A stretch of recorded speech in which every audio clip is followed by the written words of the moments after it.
Fala pessoal, e aí? Tudo tranquilo?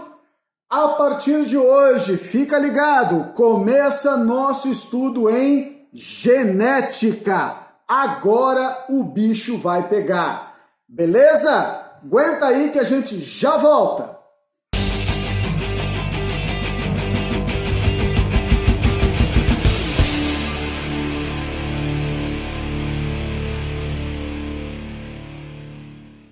Então, gente, olha só, para a gente começar a falar dessa parte da biologia que para alguns é o fim do mundo, né? Tem uns que, eu odeio esse negócio de azão-azinho, eu odeio esse negócio de recessivo dominante, nunca entendi nada. Talvez você nunca tenha entendido nada porque você ficou pensando demais num negócio que é tranquilo, tá? Talvez tenham explicado para você de uma maneira como se fosse o bicho de sete cabeças, mas é super tranquilo. Desde que você entenda os conceitos básicos, o que é um gene, o que é um negócio chamado dominante, recessivo. Se você entender isso, meu querido, o resto é tranquilo. Porque calcular é fácil, é aprender a multiplicar, é somar, é coisa tranquila. Mas, às vezes, os conceitozinhos básicos, não entendo o que é um heterozigótico, um homozigótico. E é isso que, às vezes, dá aquele bloqueio e o camarada não consegue desenvolver. Mas eu vou bem devagar aqui e eu espero que você compreenda principalmente esses conceitos básicos que nós vamos estar trabalhando nesta aula, ok? Então vamos lá, alguns conceitos, é claro, né? Primeiro a questão do conceito de genética. O que é a genética? A genética é esta parte da biologia que vai estudar a hereditariedade, que vai estudar o mecanismo de transmissão, que vai entender como é que as características que nós herdamos se manifestam. Por que tem hora que aparece, por que tem hora que não aparece, porque às vezes tem dois que tem o gene, mas não se expressam. O que está acontecendo aí? É a genética que explica isso. Para nós entendermos um pouquinho dessa parte de manifestação de características hereditárias, eu preciso entender como é que o negócio chegou até mim, tá? Ele chegou através de um processo chamado de fecundação. E aí eu quero que você entenda, tá? O que é a fecundação? É um processo em que vai acontecer a união de dois materiais genéticos diferentes, tá? Cada material genético, né? Um proveniente lá do pai, outro proveniente da mãe, eles vão estar trazendo o mesmo tipo de informação com qualidades às vezes diferentes. E essa mistura que acontece após esse processo de união do que a gente chama do pronúcleo masculino e o pronúcleo feminino, formando então o que a gente chama de célula inicial, de ovo ou zigoto, então a gente começa a entender um pouco os princípios da genética, que nós viemos da mistura de dois, e aí formou um conjunto único de material genético, que é você, que sou eu, ok? Como acontece essa fecundação? Essa fecundação ela pode acontecer de maneira cruzada ou por autofecundação. O que é a fecundação cruzada? A fecundação cruzada é aquela resultante de gametas, tá?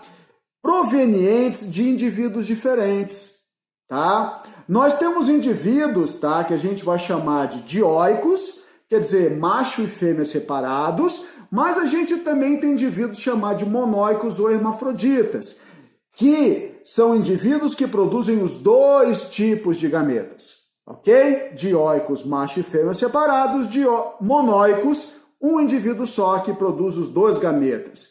Mas olha só que legal, ainda que né, o indivíduo produza os dois tipos de gametas, o masculino e o feminino, ele ainda procura outro organismo semelhante a ele para que haja um cruzamento entre eles, para que eles possam trocar gametas entre si. Para quê? Para ter variabilidade genética. É o caso da minhoca. A minhoca, ela vai fazer bobiça com outra minhoca e as duas vão fazer troca de gametas. Tá? As duas são hermafroditas, mas elas trocam gametas. As duas vão passar por um processo de fecundação e as duas, tá? Nesse processo como um todo, tem as suas possibilidades de colocar os seus ovinhos no ambiente e gerar organismos diferentes, quer dizer, variabilidade genética. É claro que quando o indivíduo é dioico, macho e fêmea separados, não tem o que fazer. Os gametas já vêm de organismos diferentes e aí a fecundação já vai rolar de uma maneira bem legal, fazendo uma variabilidade genética. Agora fica ligado. Nos indivíduos que fazem autofecundação, isso só pode acontecer com hermafroditas, quer dizer, ele tem os dois sexos, né, os dois sistemas genitais funcionais. Os dois funcionam. Os dois sistemas produzem gametas masculinos e femininos. Qual é a consequência disso? Eu vou usar, né, suponha que eu fosse hermafrodita monóico, o meu gameta feminino vai ser fecundado pelo meu gameta masculino. Então eu produzo os dois e os dois são fecundados por mim mesmo. Qual é o problema disso? Uma variabilidade genética menor, tá? Ah, professor, quem é que faz autofecundação aí? Por um exemplo para nós aí. A solitária. Tá? A tênia, por isso que ela tem esse nome de solitária, tá sozinha, então ela tem os dois gametas, então ela tem aí a sua autofecundação, consequentemente, a variabilidade genética vai ser menor, porque você está misturando gametas seus mesmos, ok? O que é um gene? Tá? O gene, ele é um fragmento de DNA, tá? Um fragmento de DNA que vai ser utilizado para produzir uma proteína. A informação contida nesse gene, né, vai ser transcrita num RNA mensageiro, depois esse RNA mensageiro vai ser traduzido numa proteína. Olha só, Mendel, que foi o cara que começou a descobrir isso tudo, ele nunca falou a palavra gene. Ele chamava de fatores. Então, quando ele fala que os fatores se segregam, os fatores se separam, são os genes. O Mendel, né, o Gregor Mendel, né, o monge lá, ele é o pai da genética, sem saber o que era o tal do gene. Mas é claro, os experimentos dele merecem, né, esta maravilhosa homenagem, ser o pai da genética. O que é um genoma? É o conjunto de todos os genes. Então a gente tem lá os genes de uma célula, nós chamamos isso de genoma, ok? O que é um locus em latim e loco em português? Local, tá? É o lugar, tá? No cromossomo, a posição no cromossomo aonde está localizado o gene. Suponha que você more num prédio, né, 3 andares, vamos falar assim, um apartamento por andar, tá? Suponha que você more no 3º andar. Se alguém chegar nesse prédio, tá, e perguntar onde mora o morador X, olha, o morador X mora no 3º andar, o morador Y mora no 2º andar, o morador Z mora no 1º andar, quer dizer, cada um tem o seu local específico. Essa posição no cromossomo nós chamamos de locus. Então, os genes estão localizados em locus, tá? O que são genes alelos? Genes alelos, ou apenas alelos, são genes que ocupam a mesma posição agora no par de cromossomos homólogos, tá? Então vamos colocar um outro termozinho antes. O que é um cromossomo homólogo? São cromossomos do mesmo par, tá? Eu tenho o par número 1, o par número 2 e o par número 3. Os 2 cromossomos do par número 1 são homólogos entre si. os dois cromossomos do par número 2 são homólogos entre si. Os dois cromossomos do par número 3 são homólogos entre si. Eles têm as mesmas informações, porém podem ter qualidades diferentes, tá? É aquele negócio do azão e do azinho. Ah, num cromossomo está o azão, no outro cromossomo está o azinho. Aí, o processo, né, quer dizer, o objetivo final desses genes vai ser o mesmo, só que a gente vai ter lá um gene diferente do outro, um vai ser um dominante, outro vai ser um recessivo, que nós já vamos falar um pouquinho mais aí. Então, esses são os genes alelos, são genes que ocupam a mesma posição no par de cromossomos homólogos. Então, vamos fazer uma analogia. Agora nós temos lá o prédio bloco A e bloco B. Ok? Bloco A e bloco B. Continua um apartamento por andar. O indivíduo que mora no terceiro andar do bloco A, tá, é alelo do indivíduo que mora no terceiro andar do bloco B. Né? O bloco A e o bloco B são os cromossomos homólogos. Então, os dois indivíduos no terceiro andar são alelos entre si. Então, é muito comum você encontrar nos exercícios falando apenas de alelos múltiplos, né? Polialelia. É que eles suprimiram a palavra genes alelos, tá? Foi só suprimida a palavra. Mas são esses genes, são esses fragmentos de DNA que nós estamos falando aqui. Ok? Continuando aí, galera. Bom, nessa foto, olha só o que é, então, a estrutura de um cromossomo, né? Então, você tem aqui embaixo, né? Você olha ali no seu esquema aí, você tem toda a questão do DNA, que esse DNA vai se enrolando. As sequências de material genético são os genes, ok? São os genes. Então, esse DNA... Nós não temos um DNA, apenas um único filamento de DNA. O nosso DNA está dividido em 23 pares de cromossomos, tá? Ele está então em 23, em 46 pedaços, vamos falar assim, tá? Que nós chamamos de cromonemas, tá? Então, esses 23 pares de cromonemas, que quando entrarem no período de divisão celular, esses cromonemas viram cromossomos, tá? Eles vão aí estar, então, sendo enrolados, juntamente com as histonas e formarão aquilo que a gente chama de cromossomo. Então, este cromossomo que você está vendo aí, nada mais é do que um pedaço de DNA extremamente enroladinho. Para quê?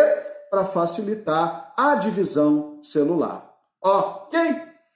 Continuando aí alguns conceitos gerais. O que é o genótipo? É o conjunto de genes de um indivíduo.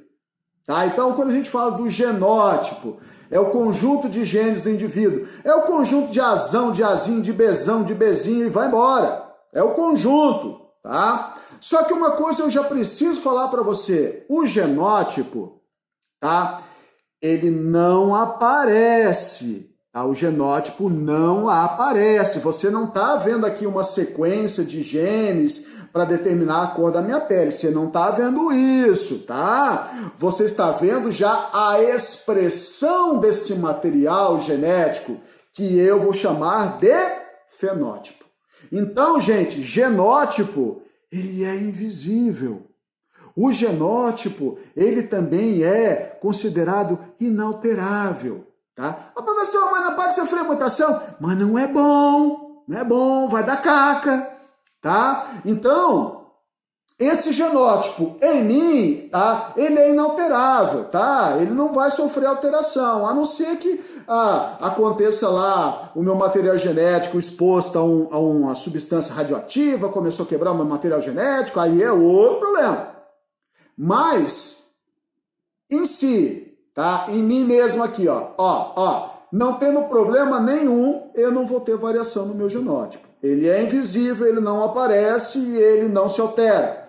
Agora, o que você está vendo? Você está vendo a cor da minha pele, né? A cor dos meus olhos, né? Isso é a expressão do nosso material genético. É o que é observável, tá?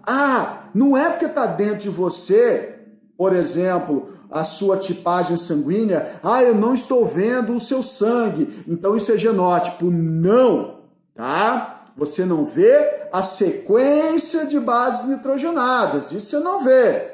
Agora, tudo aquilo que é expresso por essa sequência de bases nitrogenadas é possível ser visto. Isso, então, é o fenótipo. Só que o fenótipo, tá? O fenótipo, ele sofre uma grande influência do ambiente, tá? Eu posso alterar o fenótipo, tá? Só que eu não posso transmitir essa alteração. Então, suponha esse meu pouco cabelo que eu tenho, se eu resolver pintar ele de verde, ok? Agora eu quero ter cabelo verde. O que vai acontecer? No dia que você tiver filhos, o seu filho vai nascer de cabelo verde? É claro que não. Você só alterou aqui a expressão do material genético, mas isso não é herdável. Tá? Isso não vai passar adiante. Você pintou a unha, né? Você cortou a sua barba de uma maneira diferente, né? O seu cabelo de uma maneira diferente, você alterou apenas o fenótipo. Tá? Apenas o fenótipo. Tanto que a gente tem o termo chamar de fenocópia, que é um fenótipo, tá? Uma variação do fenótipo de uma outra coisa, tá? De uma outra, às vezes, doença, de alguma outra expressão que parece com algo que já existe. Vou dar um exemplo bem simples, tá? Por exemplo, a cor do meu cabelo, tá? É castanho, tá? Castanho aí. Então, se eu quiser pintar o meu cabelo de loiro, o que vai ser de mim, né? Que coisa linda, né? O que vai ser de mim? Eu vou ser uma fenocópia de uma pessoa que é naturalmente loira. Então, eu estou fazendo uma cópia de fenótipo. Eu sou uma expressão fenotípica de um fenótipo já existente. Então, às vezes pode ter doenças diferentes, mas às vezes os eventos causados por aquela doença são semelhantes. Então, acabam sendo fenocópias. Ok? O que é um gene letal? Gene letal é aquele gene que, quando se expressa, o indivíduo morre. Tá? Geralmente, esses exercícios envolvendo genes letais, tá? Uma variância deles aí, a gente vai ver, principalmente aí dentro da prova aí da ACAF, tá? Ela gosta bastante disso. É aquele esqueminha do 2/3 que a gente sempre fala. O indivíduo, né? Eu tenho que descartar aquilo que ele não é, né? O indivíduo não é albino, então eu descarto aquela característica de albino, sobraram lá 3 condições.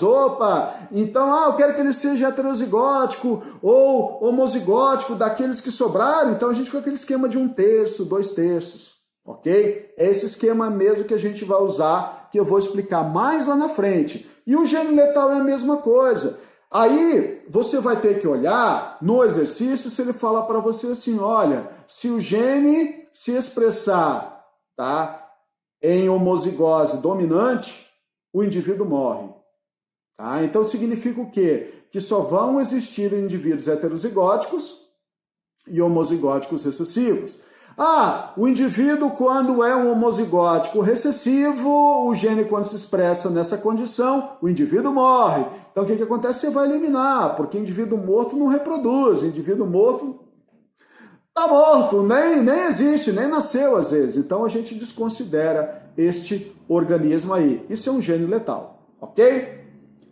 Gene dominante e gene recessivo.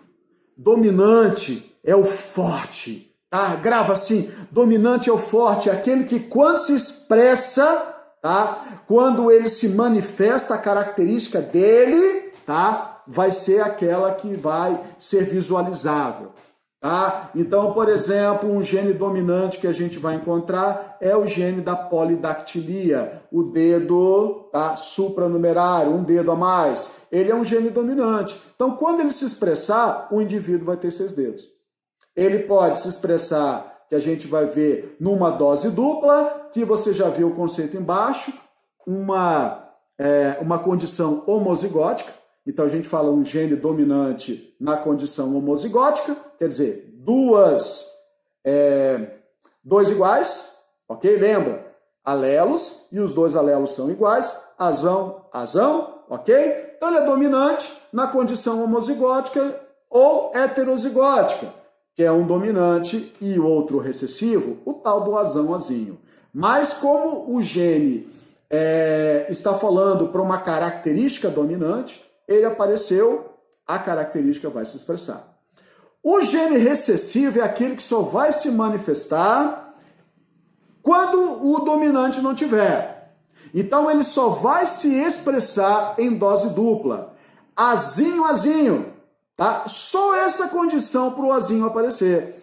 Aí você vê assim, ó, essa questão dos 6 dedos. 6 dedos é dominante.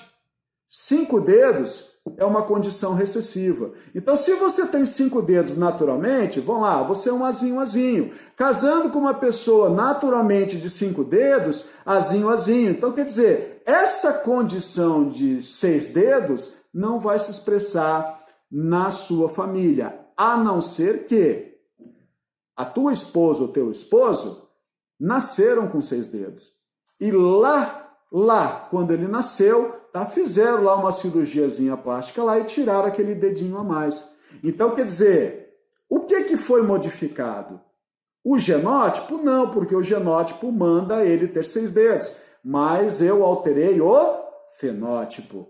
Fenótipo não passa adiante, mas genótipo passa. Então, às vezes, o indivíduo é aquela condição, mas ninguém tem um problema na família, e de repente apareceu um problema. Mas como é que isso apareceu? É porque alguma coisa lá atrás foi alterado o fenótipo, mas o genótipo permanece inalterado. Ok? Então, recessivo é aquele que só se manifesta na ausência do dominante. O que é um homozigótico? Homozigótico, indivíduo tem os 2 alelos iguais. Podem ser os 2 dominantes ou os 2 recessivos, azão, azão ou azinho, azinho. Heterozigótico ou híbrido. Quem é o heterozigótico? É o tal do azão, azinho. Tá? Quando a gente estiver trabalhando as ervilhinhas ali do Mendel, é o tal do vezão, vezinho. É o tal do errão, errinho. Ok? Um gene dominante e um gene recessivo. Tranquilo aí?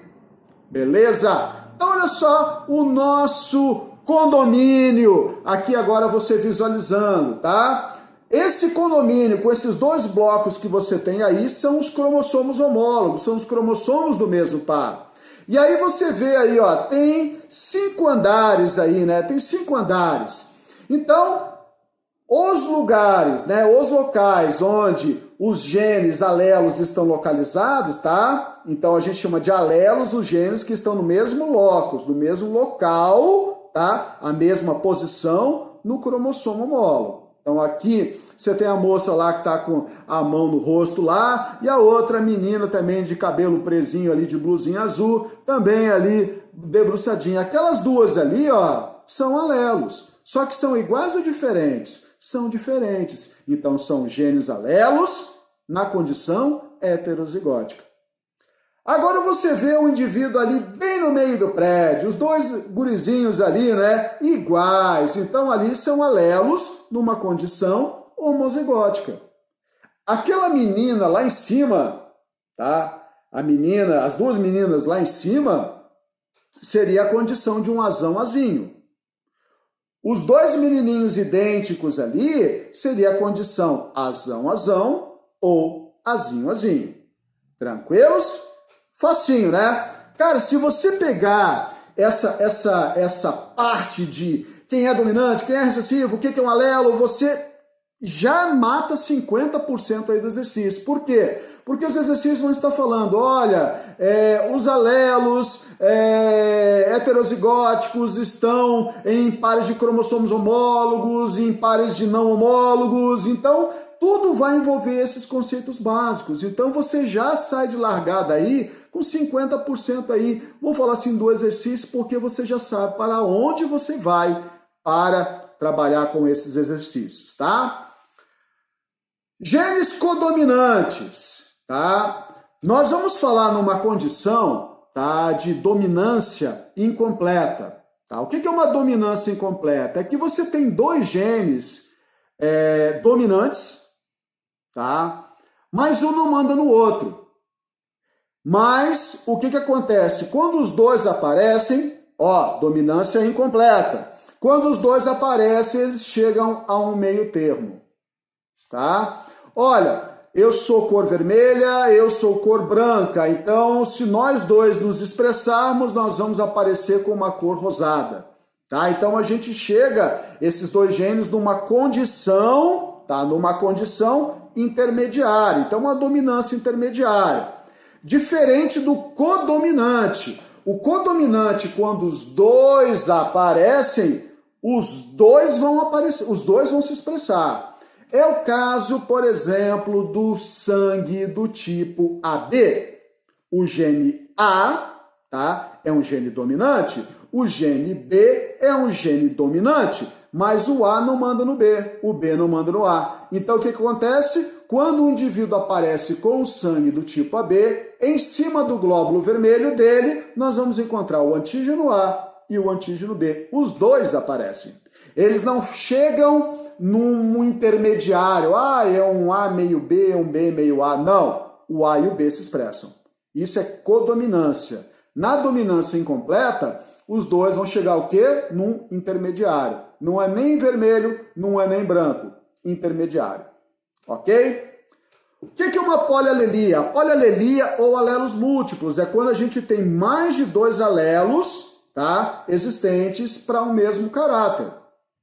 Então, olha novamente o sangue. A gente tem o alelo Azão, né, que a gente vai usar o Iazão, a gente vai ter o alelo Ibzão e vamos ter o alelo Izinho, que a gente vai utilizar para o sangue do tipo O. Então são 3 alelos, só que nesse caso do sangue, apenas 2 se expressam. Né? Então é uma combinação de 2, pode ser o Azão com Azão, pode ser o Azão com Bezão, pode ser o Azão com Izinho. Então quer dizer, polialelia.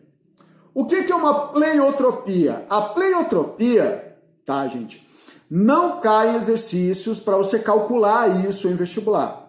A pleiotropia, quando ela aparece, é só para você ter uma noção, tá, em termos de nomenclatura. O que é uma pleiotropia? É quando você tem um par de genes apenas, e quando eles se expressam, aparece uma série de fenótipos. Tá? Então aparece uma série de características no indivíduo, um fenótipo com várias características. Tá? Deixa eu me recompor aqui. Então, um par de genes, quando se manifesta, aparece um fenótipo, tá, composto por várias características. Então, um gene, várias características. Já na epistasia, tá, e também na questão dos genes complementares, o que nós vamos encontrar? Mais de um par de genes, e os dois trabalham em conjunto para uma única característica. A gente vai ver lá, por exemplo, na questão da forma da crista da galinha, né? A questão da da cor das penas da galinha. Então, são características onde 2 ou mais pares de genes trabalham juntos para uma característica única. É o contrário da pleiotropia. Um par de genes, várias características, ok? Na epistasia, nos genes complementares, mais de um par de gene trabalhando numa única característica, ok? E existe também o quadro chamado de polimeria, tá? A polimeria a também chamada herança quantitativa, é que a gente não tem apenas uma única condição, um par de genes, uma condição, tá? A gente ensina a questão do albinismo, é azinho, é albino. Não é assim, tem mais características envolvidas, tá? Tem mais genes envolvidos, eles trabalham em conjunto. Da mesma maneira a cor dos olhos. O indivíduo é azinho, tem olho azul. Não é assim, tá? São vários pares de genes, tá? Que vão trabalhar em conjunto para determinar a cor dos seus olhos. Isso já é um quadro de polimeria, né? Que é, no caso, a chamada herança quantitativa. Ok? Para a gente encerrar esses conceitos básicos, tá? Para esses conceitos básicos, a gente tem o que a gente chama de genealogia ou heredograma, árvore genealógica. Nós vamos trabalhar muito esses conceitos aqui, então a gente vai utilizar um quadradinho, né, sem pintar, para falar que é um indivíduo do sexo masculino não afetado. Se a gente pintar esse quadradinho, a gente vai dizer que o indivíduo é afetado. Agora, fica ligado, porque no exercício eles podem mudar a legenda.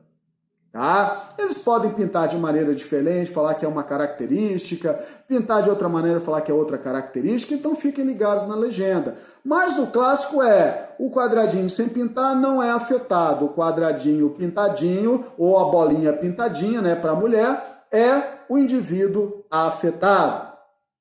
Quando você tem um quadradinho, uma bolinha e um risquinho no meio, tá? Você tem um quadradinho, uma bolinha, o homem, a mulher, um quadradinho no meio. Isso significa um casamento, ou se você estiver falando em animais, um cruzamento, tá? Cachorro cruza, não casa. Homem, mulher, casam, ok? Se for um casamento consanguíneo, tá? Então a gente vai ter lá um homem, uma mulher e 2 risquinhos no meio dos dois. Então a gente está falando, por exemplo, um casamento entre aparentados, entre primos, entre irmãos, né? Então, né, a gente tinha muito esses esquemas na família, nas famílias reais do mundo afora, né? Aparentados casando, tá? E a gente pode ter cruzamentos também, chamar de consanguíneos. E na filiação, quando nós tivermos, né, aquele casalzinho unidos ali, né, unidos ali pelo cruzamento, e saindo dali uma linha reta e depois ela se ramificando, isso se chama filiação, tá? São os filhos, homens, meninos, meninas, tá? E dependendo do exercício, tá? Dependendo do exercício, ele pode falar de gerações. Então ele coloca lá 3 gerações de indivíduos. Ele coloca lá os avós, os pais e os netos, no caso, tá? Então, às vezes, ele coloca lá um número romano para falar que é a primeira geração, ele coloca lá um númerozinho 1, 2 em romanos para falar a segunda geração, às vezes ele coloca lá o número arábico junto, e ele fala assim, olha, então o indivíduo da primeira geração, algarismo romano, número 1, número 2, número 3, em arábico. Então ele fala assim, olha, um indivíduo 11 casado com o indivíduo 12. Então ele está falando a geração e o indivíduo ali, tá? Daquela geração, sempre da esquerda para a direita, tá? Quando a gente estiver falando, por exemplo, de filiação, da esquerda para a direita é o filho mais velho, tá? Lá na direita está o filho mais novo. Caso você tenha gêmeos dizigóticos, nós vamos ter esse desenho que você está olhando aí na sua tela e os gêmeos monozigóticos. Dizigóticos é aquele lance do menino e a menina, tá? Pode ser 2 meninos, pode ser 2 meninas, podem, mas eles são gêmeos não idênticos. Já no caso dos gêmeos monozigóticos, nós vamos ter, além deles saírem de uma única ramificação, existe ainda mais um contato dos dois, para falar que os dois são monozigóticos. Aí, obrigatoriamente, os dois têm que ter o mesmo sexo, ok? São gêmeos que vieram de apenas um zigoto. Gêmeos monozigóticos e gêmeos dizigóticos. Aí começa a nossa próxima aula, com conceitos básicos, né? Continuando aquilo que estamos falando aqui. Beleza? Por hoje é isso aí, galera. Espero que tenham gostado, espero que possam revisar aquilo que estamos falando e tirar bem a questão das suas dúvidas. Leia os seus textos, né, na apostila, faça exercícios e até a próxima aula. Grande abraço!